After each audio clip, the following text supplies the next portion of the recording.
Olá! Para quem está aí na batalha para o concurso de auditor fiscal de Goiás, eu sei que a apuração do ICMS pode parecer um bicho de sete cabeças, né?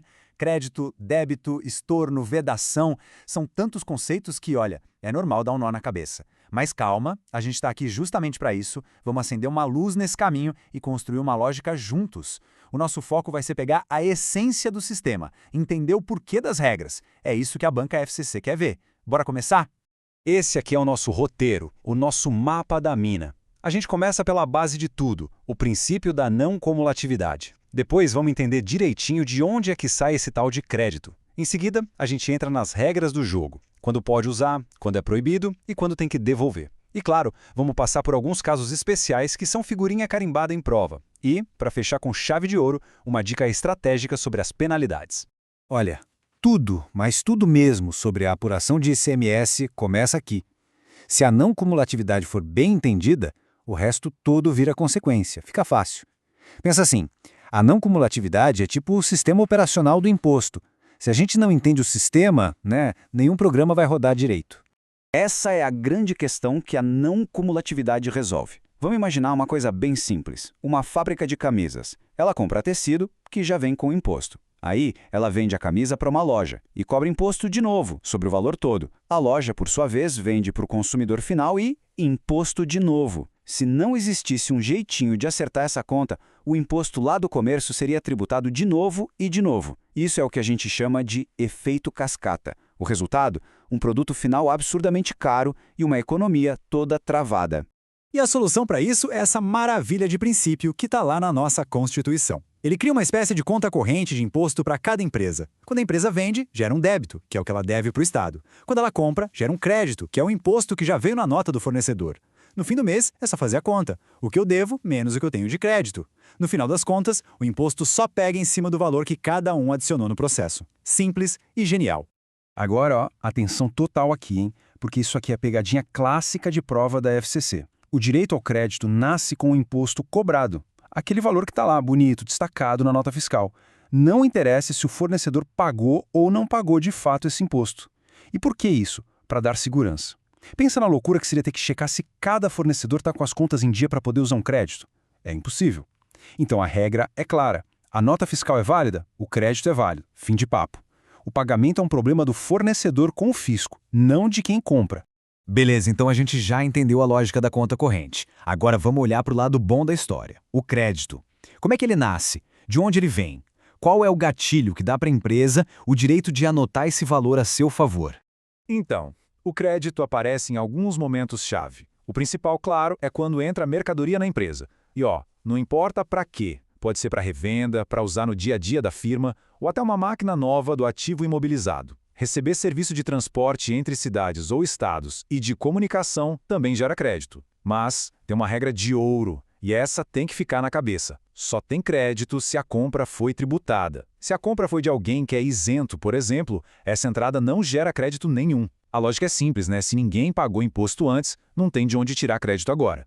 E aqui a gente vê a conta corrente funcionando na prática, com números, que fica mais fácil. Imagina aí, num mês, a empresa vendeu e gerou R$ 5.000 de débito de ICMS. Só que nas compras, ela acumulou R$ 7.000 de crédito. E aí, como fica a conta? Simples. Ela usa R$ 5.000 de crédito para zerar o débito do mês. Não paga nada. E ainda fica com um saldo positivo, um saldo credor de R$ 2.000 para usar no mês que vem. Isso é um direito dela. Ok, até aqui tudo bem. A gente já sabe como o crédito nasce e como usar ele no básico. Mas agora a coisa começa a ficar mais interessante. Vamos falar das exceções, das regras do jogo que complicam um pouquinho. Quando o crédito nem pode ser usado e quando, mesmo depois de usado, tem que ser devolvido. É nesse ponto aqui que a banca vê quem estudou de verdade.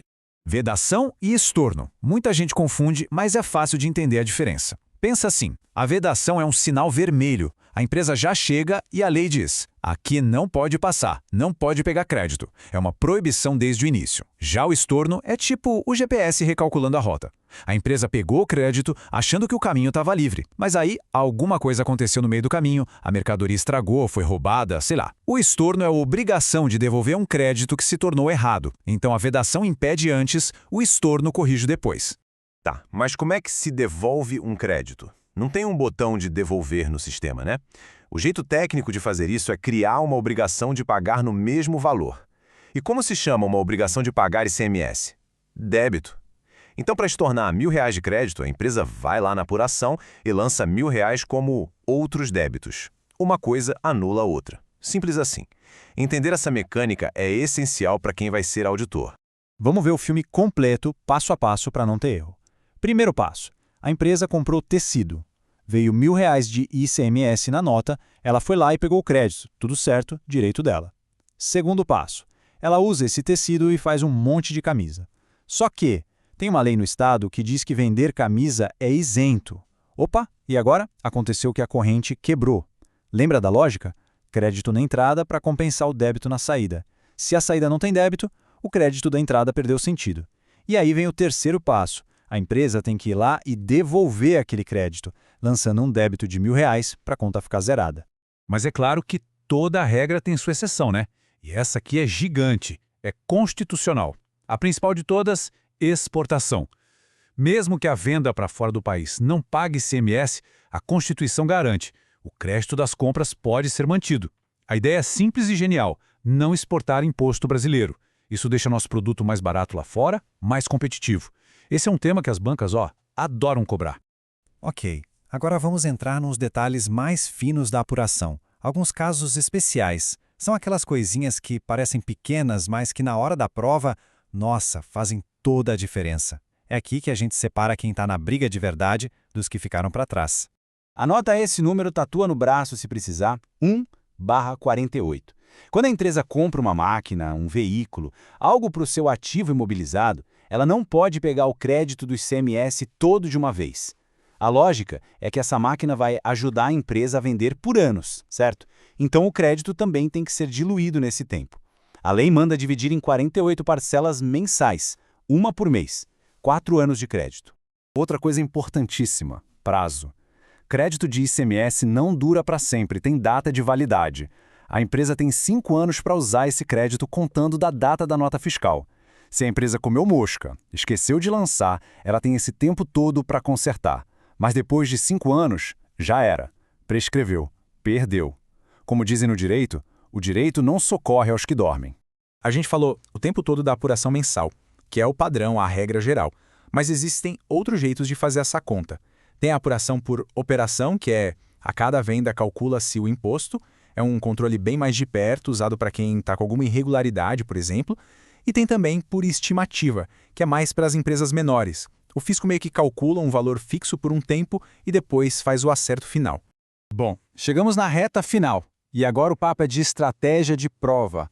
O Código Tributário de Goiás, lá no artigo 71, tem uma lista de multas que não acaba mais. E aí vai a dica de ouro. Nem pense em decorar aquilo tudo. É perda de tempo. O examinador não está procurando um papagaio. Ele quer saber se o raciocínio está correto.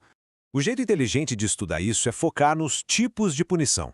Esquece a multa de 50% ou 60%. O importante é saber quais são as armas que o fisco tem para usar contra quem não anda na linha. O custo-benefício de focar nisso é muito maior. É isso que costuma cair na prova. E basicamente são 3 grandes grupos de sanções. Primeiro, a mais óbvia, a multa, a punição em dinheiro. Segundo, uma bem pesada, proibir a empresa de negociar com o governo. Imagina o estrago para quem vive de licitação.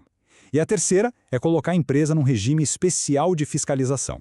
Basicamente, o fisco vai ficar na cola dela, marcando em cima. Entender esses 3 tipos já é mais que meio caminho andado.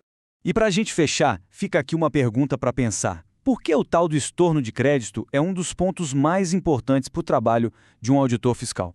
A resposta é simples. É aí que mora a sonegação muitas vezes. É na falta de um estorno que deveria ter sido feito.